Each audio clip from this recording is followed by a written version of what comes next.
The creation of the Working Group on Women in Physics, Working Group 5, of the International Union of Pure and Applied Physics was approved by the 23rd IUPAP General Assembly held in Atlanta, Georgia in 1999.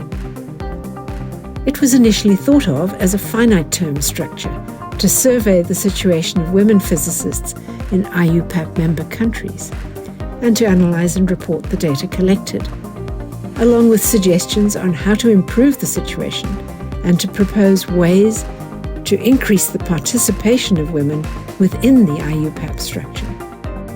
But its existence has been renewed continuously by the union's assemblies.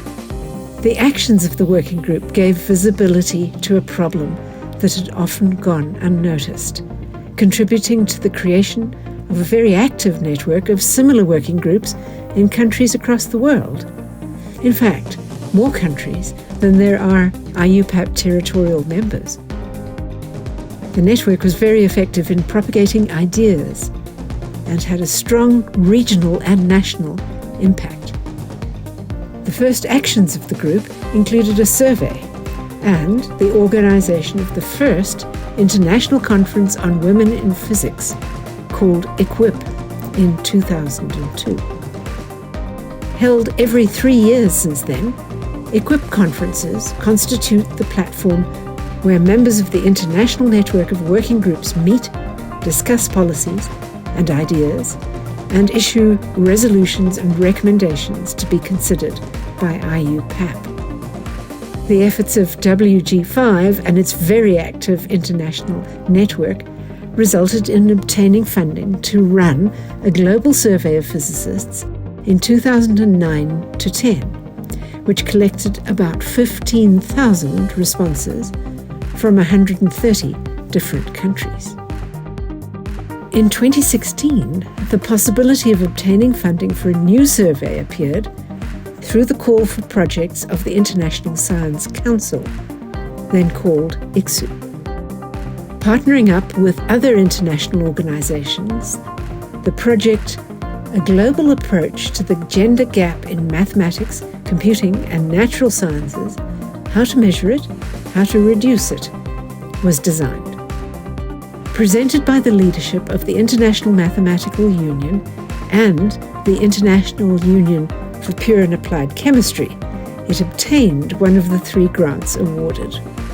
The project included a global survey of scientists overseen by IUPAP, which collected over 34,000 responses from 159 countries.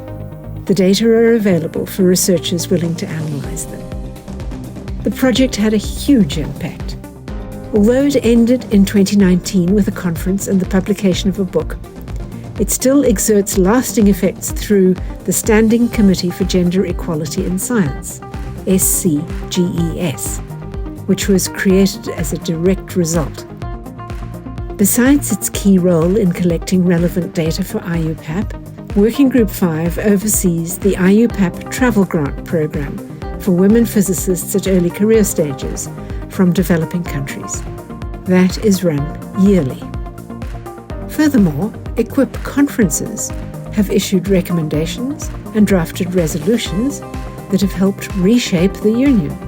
IUPAP has developed rules to guarantee the participation of women on its structures and in the activities it sponsors, such as conferences and awards. And since 2011, has appointed a vice president with gender champion duties, who liaises with the working group and analyzes IUPAP's actions under a gender lens. Anti-harassment policies have been implemented and ethics standards are now requested for candidates for awards. The suggestions of the working group have not been limited to gender.